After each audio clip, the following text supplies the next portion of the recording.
Sorry about that, folks. I forgot to shut all the doors here to make sure that my voice doesn't travel down the hall. Let's show everybody how they can contact the show. I'm your host, BKP. We are North Georgia's only live online morning show. Can't wait to get home this evening. Tonight is the Rebel Wrap-Up Senior Night. That has been amazing. I've just really enjoyed last night. You go to Team FYN Sports and check out the Pickens Dragons Senior Night. Now, the media is painting. They want you to hear, and I don't have a lot of time. I only have an hour. The media wants you to hear and accept that this is a referendum on the president in Kentucky and in Virginia.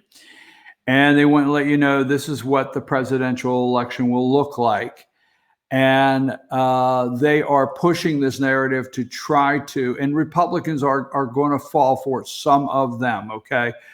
They are pushing the asking the question, will this mean what happened in Kentucky? Does this mean in the future elections that these candidates are going to want Trump to come campaign for them, or these candidates are going to walk away from the president being on stage with the president?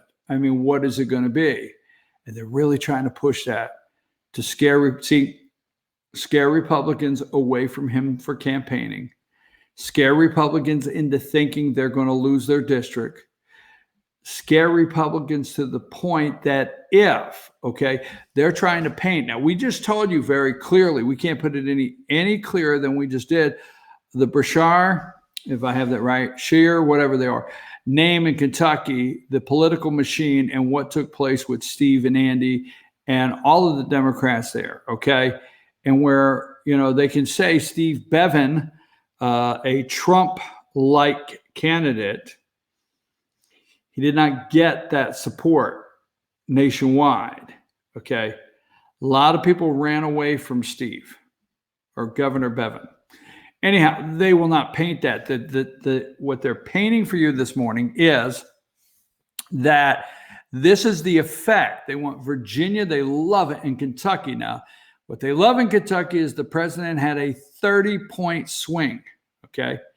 Now, you're talking about voters in Kentucky that have pulled the lever for the Brashar name their whole life, okay?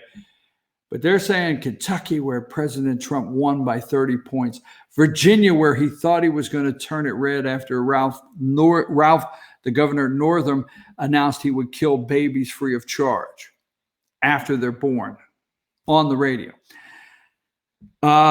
Maybe he didn't say he would do it free of charge. I got to be careful. One of these days, I'm going to pick this show up. Next thing you know, all of that, if we round it up together, does not equal the narrative they're trying to push that this is the impeachment inquiry is what hurts the president, which in turn should get these senators on board, Republican senators, and rethink of voting to remove him. So let's go to this very quickly so we can get to Virginia.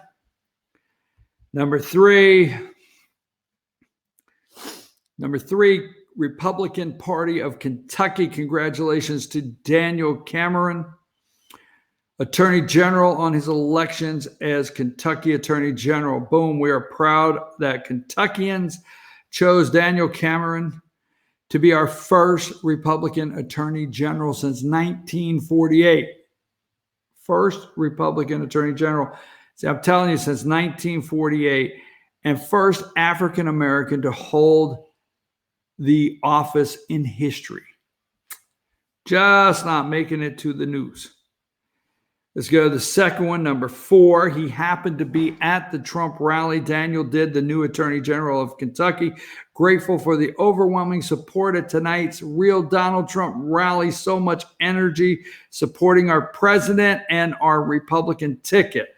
So since 1940-something, first Republican Attorney General, and first African-American Attorney General in the history of the state, Republican in the history of the state. And he was at the rally.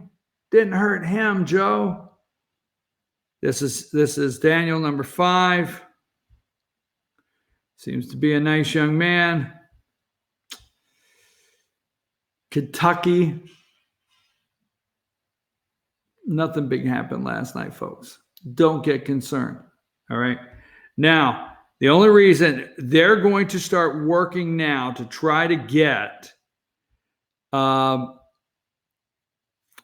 candidates not to get on the stage with Trump. I got to leave with a couple things on Kentucky. I got to get to Virginia. It's 9:08. Let's go with 21.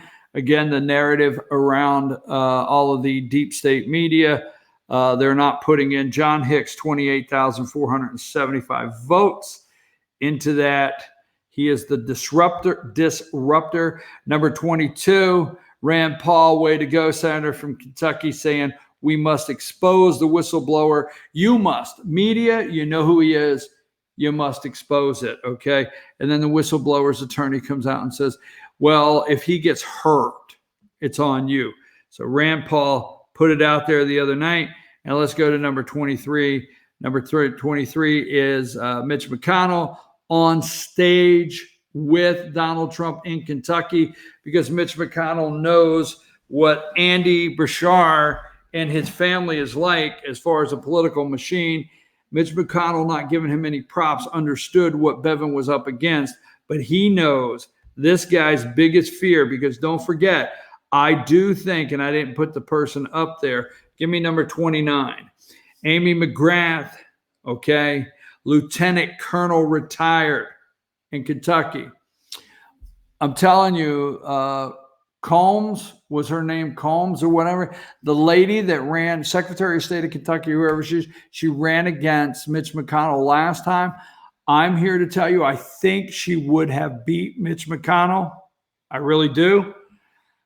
I think she would have, except for somebody had the nerve to ask her, did you vote for Barack Obama in Kentucky? And she answered yes. And that ended her campaign. She immediately nosedived, no pun intended, with the lieutenant colonel here, but she immediately took a nosedive in the poll. And I think that one question alone is why Mitch McConnell survived in Kentucky. Amy McGrath is the biggest fear that Mitch has. Okay, let's go to number 30 since we're still in Kentucky. Mitch has right there in Kentucky. Look at him shaking in his boots, quivering. Oh, that's me saying that. The media may investigate that today and say they can find no proof of Mitch whimpering like a dog. But this is who he's in fear of. And he knows Trump. He's in fear of his political life.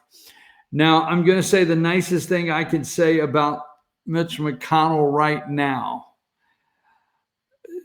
Do we have to have him back? No. But if Mitch, what are we up to, 157 judges? If Mitch will come back in a President Trump second term and really push the judges, I guess we got to get him back. All right, I said it, it's over with. All right, so now let's go to Virginia. Let's go to number 33. Virginia Democrats take control of the state legislature for the first time in over 2 decades. I think they had a one vote majority, Virginia did, on the red side. It wasn't a major switch. Okay, Republicans did not have a big majority. I think the majority came when they did a fishbowl thing, remember? I think it was tied in the House of Commons there, whatever they call it there. It's a Commonwealth, Virginia. But I think the balance of power was tied, and they end up having to do the fishbowl thing and pull a name out of the hat. This is true. And that's how the balance of power. Media will not tell you that. They want you to believe that there was a massive jubilation. There was a massive vote last night in Virginia. There was a big signal to the President of the United States. Virginia is not red. Virginia is for lovers and Democrats, and that's it. And Northam got up there, number 33, and Love saying, for the first time in 2 decades, do you love what blue looks like? Number 34, Virginia Democrats take control of state legislature for the first time in over 2 decades. Now, why is this important? Because I'm going to show you in a minute. Number 35, election results 2019. Democrats take Wall Street Journal. Okay.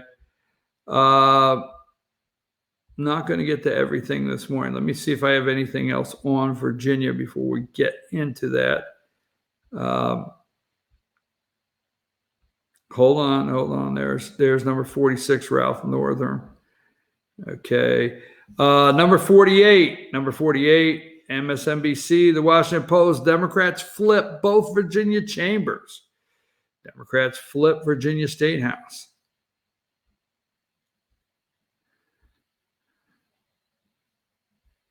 Let's stay right there. Victory, State House. Okay, let's go there. Now, I want to talk about something, and I'm not changing subjects because it goes right into Virginia and what happened in Virginia, and it's happening everywhere. So let's just go with number 48, Democrats flip both Virginia chambers. Now, you got that? Flip Virginia State House. Now, you need to understand Barack Obama, Eric Holder, when you put in a mix, okay? Now, one Coke is dead, so there's no plural anymore, right? It's just Coke. Have a Coke and a smile, all right? Because it's not Koch brothers anymore, okay? Right? So the evil for the Democrats were always the Koch brothers. But Republicans have to keep in mind on the lower level is you still have Barack, Eric Holder, Michael Bloomberg, Tom Steyer, okay, George Soros.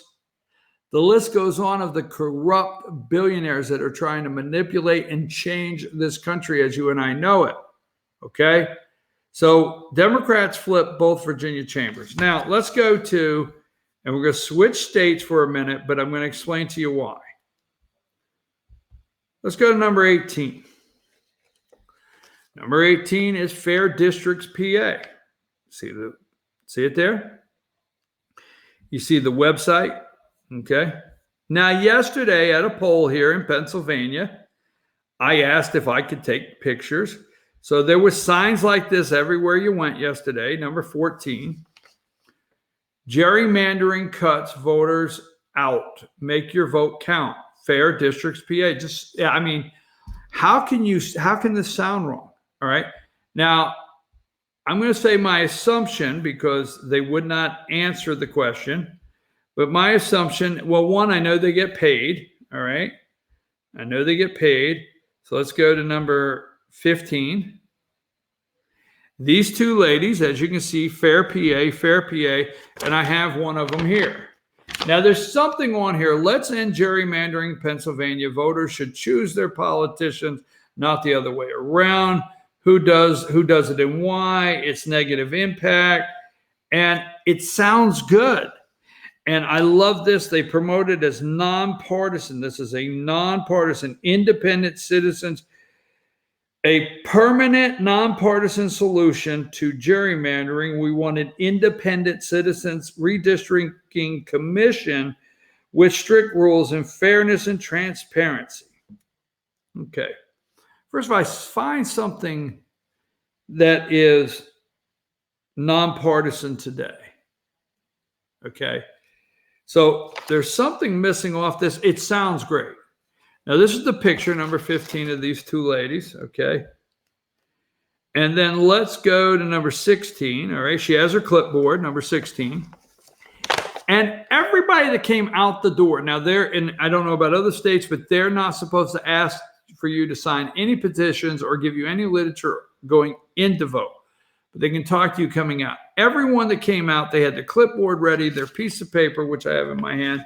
And they say, can we talk to you about your vote today as far as gerrymandering and what it's taking over? They made it sound. They had it down pat. It had no partisan tone, okay? It sounded like the right thing to do, all right? Right thing to do. Sounded like it. Sounded like it was an affiliation all by itself, just a group of people wanting to make sure our votes are counted. All right, now I'm in Pennsylvania, but don't you think for 1 minute, all right? And they get paid, they didn't want to talk about it, they get paid so much to be there plus so much for each signature on the petition. So there you go. Now, let me show you something. It's not on the page, okay? Let me go here and find it. Hold on, I had it here just a minute ago because it is not on the page. I'm going to find it here. It won't be hard.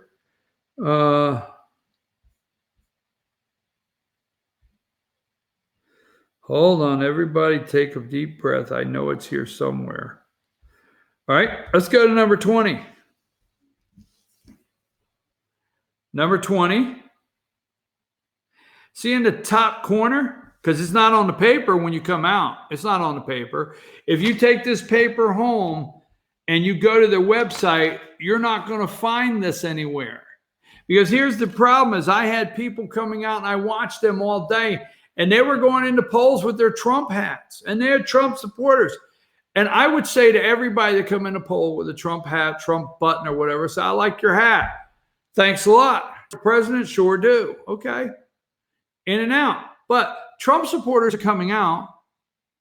These ladies are saying, would you like for your vote to count in a fair way? They're looking at it and saying, sounds right to me. I think it's, and I'm watching Trump hat people sign their petition all day long. Nothing on the paper. Look at that top left, Common Cause Pennsylvania. Who is that? We'll show you in a minute. Common Cause Pennsylvania. Fair Districts PA. Coalition, right? There it is. You don't find it nowhere. Common Cause. Go look up Common Cause Georgia. Go look up Common Cause Virginia. Go look at that star up there. Doesn't that have that Barack Obama look? I don't know, just saying, right? Who is Common Cause number 19? Do your research. Number 19, Common Cause. Who is that? Well, let's see if I can find me one more here. Common Cause, Common Cause. I have to have it here. I had it here this morning. Where's it at? Number 32. Go from Common Cause to 32. Open Society Foundations. Okay, interesting. And who is that? It's none other than number 13. George Soros. Folks, I have told you for years. Now, I have for years. Those that watch the show, you know it's been years. I told you Common Cause, okay? I told you redistricting. Democrats have the long game. They're ready, okay? Republicans never counter with a long game. We just don't. Now, I understand we have different opinions. We have different ways of looking at things. We have different views on what the government should be involved in our life or not involved in our life at all. I got it. But no, not these Democrats. And they hide it. And they go to classes and they go to seminars. Those ladies were taught yesterday to make this sound. If I would have said Common Cause, they'd have walked away. I did. I talked to them all day in a way that kept them talking to me. George Soros, redistricting, Virginia. Let me give you one more, okay? Because I'm telling you, everything the media is telling you about. Number 10.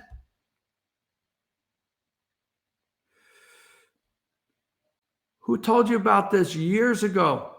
NDRC, National Democratic Redistricting Committee, right? Number 11. Who told you about this years ago? Common Cause. It's right in your state of Georgia. So let me start closing some things here. We're putting things in perspective. Jubilation. Let me close that. Hysteria. Let me close that. I'm getting to where I want to be here, so slow down. Okay, Amy McGrath. We know that is who Mitch McConnell's in fear of. We're out of Kentucky for right now. Who is the Trump won by 30 points. Blue, red counties. Andy Bashar, son of former Governor Jubilees Gordon Saunders, and now this, right? So, okay, we did that. The next one, slow down here. I'm almost getting to it. We did that. Okay, now leave that on the screen. We got that common cause. Okay, we did that. See, common cause. Common cause, we move our democracy forward, okay? And a network of 30 states, nationwide 1.12 million members of support, shifted power, hundreds of reforms have been won. They're going to change your state. I told you that.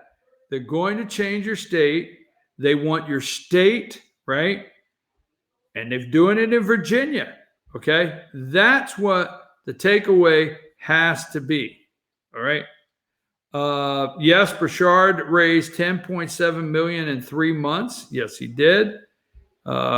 Teachers unions. All right, election results. Let me get out of there. Let me get a Steve Burchard. Hold on, I'm getting where I want to be. Okay, this is in St. Louis. Democrat National Redistricting Committee.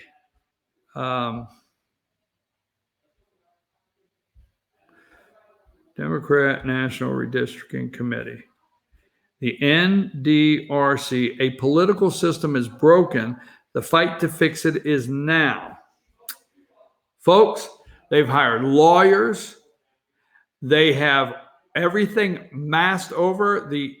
What's on your screen now is Eric Holder and Barack Hussein Obama. Absolutely, whether you want to believe it or not. Okay. And let's see what else I have here. Hold on. Teachers preparing for their biggest election test in Bevan Burchard gubernatorial race. We had that. Okay. More on Kentucky. So we're going to take a break. I just wanted to show you a couple things that you got to pay attention. You can't look at the elections this morning and not realize who this is. Number 13, George Soros. Look at number 18, Fair PA. Georgia has it. Virginia has it. Number 19, they're a part of Common Cause, which is George Soros, number 19. Okay. Number 10, the NDRC. All right. And number 11, the NDRC, Barack Obama and Eric Holder. Can't forget that this little corrupt guy on guns, all these little organizations they have. Number 12, okay, Michael Bloomberg. Every town for government safety, moms demand action, students demand action. All right. All sounds good, folks. And I watched the Trump hats come out and sign the petition. Folks, number 16, although it's in Pennsylvania, it's in Georgia also. I went to a seminar. Number 16. Number 14. Do your research. It's not Donald J. Trump. This is why. This is why Virginia is looking the way it looks. This is what's happening. They know they got to take back state houses. They know they've got to put people in districts to run and try to win districts and states and then win the governor's mansion. And when they do that, they can redraw the lines. Look at the governor of Pennsylvania here. I forget his name. Okay. Look at the Supreme Court in Pennsylvania and look at what happened to the Supreme Court of the United States, how they changed the districts in PA, and you lost Republican representatives in this state. What did they know they had to do? They had to take back the governor's mansion. It's all a big plot that they have. It's got nothing to do with the impeachment inquiry, and we fall for it. We come out and we sign the petitions. I'm your host, BKP. We got exactly 30 minutes. I got to get into a little bit of Epstein, ABC, and some more Sondland. Let's talk Sondland when we get back. I'm your host, BKP. We'll be right back.